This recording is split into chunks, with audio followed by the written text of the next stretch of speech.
আমি বলেছি যে আপনারা যদি কিন্তু হয়তো ঘুরিয়ে পেঁচিয়ে ছাড়া ৭১-এর ভূমিকার জন্য ফর্মালি সরি বলবেন কিনা? দেখুন, আমরা এটা ফুললি মনে করি এখন যে প্রজন্ম জামাত শিবির করছে এদের সঙ্গে ৭১-এর কোনো সম্পর্ক নাই। দে আর সম্পর্ক না থাকা তো ভয়াবহ শিশির মনির। ৭১-এর আমাকে মাধ্যমে উত্তর দিতে দেন, বাংলাদেশের জন্ম। আমাকে তো উত্তরটা দিয়ে দিলেন না। জি, আমার প্লিজ এখন সেন্টেন্সটা বলুন। কমপ্লিট করতে এখন দেন। বলুন, কারণ আপনি খুব স্পর্শকাতর কথা বলেছেন। এদের এখন যারা শিবির করছে, আপনি যদি আমাকেই প্রশ্ন করেন, আমাকেই প্রশ্ন করছেন কেন? আমি ৮১ সালে জন্ম হয়েছে আমার। আপনি যদি আমাকে এই প্রশ্ন করেন, is it A justified question to me? ইতিহাসের জন্য কবে জন্ম হয়েছে সেটা খুব জরুরি। অফ কোর্স, আপনি ইতিহাস জানবেন কেন? To track you in the good track. আপনার বাবাকে দাদাকে আপনি জানবেন না? অবশ্যই জানবো, কিন্তু আপনি যে আমাকে ব্লেম করছেন, আপনি তো আমাকে বলতেছেন কোন একটা জিনিসের জন্য সরি বলতে। কি জিনিসের জন্য সরি বলতে আমাকে বলছেন? আমার জন্ম হয়েছে ৮১ সালে। Why are you telling me to say sorry? তাদের আদর্শে আপনি বিশ্বাসী। ৭১-এ যারা ছিলেন তাদের সেই আদর্শই তো আপনি ব্যবহার করছেন। This is what was the taking. বলতো তোমার বাবা রাজাকার, তুমি কি?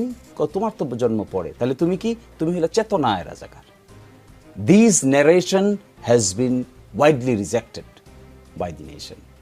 এখন যদি আপনি আমাকে এই কথা বলেন, আপনি যদি একজন ৭০ বছর শুনেন, একজন ৭০ বছর বয়সের একজন যে নাকি এটা দেখেছেন, যে নাকি এটা উইটনেস করেছেন, তাকে যদি আপনি কোয়েশ্চেন করেন, that may be relevant. Why are you asking this question as a student of class 22 years old? আপনি শেষ করেন, আমি বলছি। আপনি যখন 22 বছর বয়সের ঢাকা বিশ্ববিদ্যালয়ের একজন ছাত্রকে এটা করেন, you are insulting him. This is tantamount to insult. This insult যখন করা হবে একজন মানুষকে, he or she can take it. And that insult was done by the then Prime Minister. And এরপরে দেখেন নাই কি what was the reaction? আমি কি এবার প্রশ্ন করতে পারি? পরবর্তী প্রশ্ন। আপনি যে সময় জন্মের কথা বলেছেন ঠিক আশেপাশেই আমার জন্ম। আমি ৭১ দেখিনি বলে কি আমি ৭১-এর চেতনায় বিশ্বাস করব না? বাংলাদেশের জন্ম হয়েছে ৭১-এর মাধ্যমে, আমি ৭১ বিশ্বাস করব না? আপনি কি বিশ্বাস? আমি আমার বাবাকে দাদাকে অস্বীকার করব? আমার জন্ম আমার বাবার মাধ্যমে, আমি অস্বীকার করব? Is it your question done?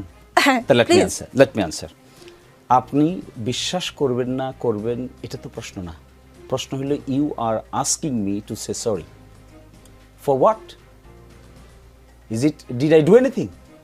You are saying just do something চেতনা, right? জামাত ইসলাম কিছু করেনি, ৭১-এ কোনো ভুল করেনি। ৮১ সালে জন্ম নেওয়া মানুষকে বলছেন কেন? আপনি তো জামাত ইসলামের বিশ্বাসে, আদর্শে বিশ্বাসী।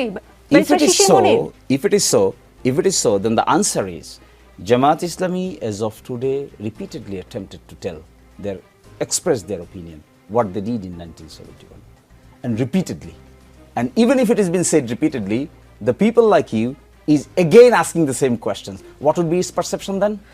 আমি বুঝতে পারছি না। ইংরেজিতে বলেছেন তো, ইংরেজিতে এমনিতেও আমি কম বুঝি, একটু বুঝিয়ে বলবেন কি জামাত ইসলাম কি আসলে ফর্মালি সরি বলেছে কখনো? আপনি মনে হয় এই বিষয়টা সম্পর্কে ওয়াকিবহাল না। আপনি নাগরিকত্বের মামলা সম্পর্কে ওয়াকিবহাল? জি, অবশ্যই। আমার জন্ম ওই সময় না হলেও আমি জানি। সেই 92 সালে নাগরিকত্বের মামলায় প্রফেসর গোলাম আজম সাহেব বাইতুল মোকাররমের উত্তর পত্রিকা খুলেন, উত্তর গেটে কি বলেছিল প্রেস স্টেটমেন্টটা দেখুন। That was formal. আপনি তো ফর্মালটাকে ফর্মাল নিতে চাইবেন না, because it is not the question of formality and informality. It has now been question to some people as a just to ask the question, no objective. এর বাইরে আর কোনো objective নেই। এর বাইরে অবজেক্টিভ, এখন অবজেক্টিভ কি হওয়া উচিত ছিল? এখন অবজেক্টিভ হওয়া উচিত ছিল how to reconstruct the nation with positive atmosphere. এটা না করে আমরা কি অ্যাটমসফিয়ার ক্রিয়েট করতে চাচ্ছি? বাইতুল মোকাররমের গেটের সামনে যে কথা হয়েছে সেটা নিয়ে আমার একটা প্রশ্ন আছে। আমি ইসলাম সম্পর্কে আপনাদের মতো হয়তো অত বেশি জ্ঞান নেই, কিন্তু আমার যতদূর জ্ঞান আছে আমি জানি কখনো যদি কেউ জুলুম করে কারো উপরে, যে ভিকটিম, সে ক্ষমা না করা পর্যন্ত আল্লাহও ক্ষমা করে না। বাংলাদেশের মানুষ কি জামাত ইসলামের ৭১-এর ভূমিকার জন্য ক্ষমা করেছে? আপনারা ক্ষমা চেয়েছেন, বাংলাদেশ কি আপনাকে ক্ষমা করেছেন? Is it your issue today or allotted all of your time for this purpose? No, it is not my issue. কিন্তু আপনি স্পর্শকাতর কথা বলেছেন বলে আমি প্রশ্ন করছি একের পর এক। হ্যাঁ, এই যে প্রশ্নগুলো করছেন আপনি, এই যে কথাটা এখন বলছেন, এই কথাটার what is the relevancy now? You are creating the relevancy by yourself in the way that we are discussing in the Dhaka election. ওই ছেলেরা ওখানে গিয়ে এটাও জিয়ারত করেছে, এটাও জিয়ারত করেছে। This is the question, this is your root question. and again you are asking the same question আমি repeatedly. পরিষ্কার হতে চাচ্ছি যে এই প্রশ্নের উত্তর আমি পাইনি সেই প্রশ্ন আমি বারবার করব। সেই প্রশ্নের উত্তর তো বারবার আপনাকে দেওয়া হচ্ছে, কিন্তু আপনি নিতে পারবেন না এটা, because you have certain sort of bias. আমি মুক্তিযুদ্ধের প্রতি বায়াসড। শিশির মনির, আপনি যদি বলেন আমি মুক্তিযুদ্ধের প্রতি উই বায়াসড। অলসো। আপনি বায়াস, আমরা বায়াস না?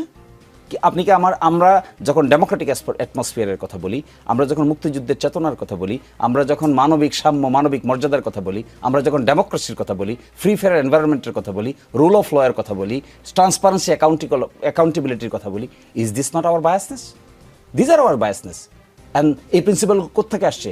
এই প্রিন্সিপালগুলো আসছে 72 কনস্টিটিউশনে। 72 কনস্টিটিউশন কীভাবে আসছে? ফ্রম 71-এর পরে নতুন রাষ্ট্র গঠন প্রক্রিয়ার মধ্যে এগুলো প্রিন্সিপাল হিসেবে আইডেন্টিফাই হয়েছে। That we are advocating each and every day with sincerity, with commitment. আমাদের লাইফ এবং স্টাইল খুঁজে দেখেন, আমাদের জীবনে কোনো করাপশন খুঁজে পাবেন কিনা, আমাদের জীবনে কোনো হিপোক্রেসি খুঁজে পাবেন কিনা, আমাদের জীবনে এমন কিছু খুঁজে পাবেন কিনা যে আমরা বলি একটা করি আরেকটা, আমাদের জীবনে কোনো দিন কোনো তসরফের সঙ্গে যুক্ত আছি তা খুঁজে পাবেন কিনা। Is this not the sentiment of 71? মানবিক সাময়িক মর্যাদার, মানবিক মর্যাদার মধ্যে এগুলো পড়ে না? ট্রান্সপারেন্সি অ্যাকাউন্টেবিলিটি পড়ে না? ডেমোক্রেসি পড়ে না? ফ্রি ফেয়ার এনভায়রনমেন্ট পড়ে না? Liberty, right to life and liberty পড়ে না? That we are advocating for this. তাহলে আপনাকে মুখে মুখে শুধু বললেই কি হবে, না ওয়ার্কগুলো করতে হবে? আপনার কাজে প্রমাণ করতে চান। আমি মনে হয় খানিকটা উত্তর পেয়েছি। ব্যারিস্টার রুমিন ফারহানা, বিএনপি তো মনে হয় জাতীয় নির্বাচনের পর কে কোন মিনিস্ট্রি পাবে সেটাও হিসাব করে ভাগ করে একদম ফেলেছিল। এখন কি বিএনপির স্বপ্নে সাজা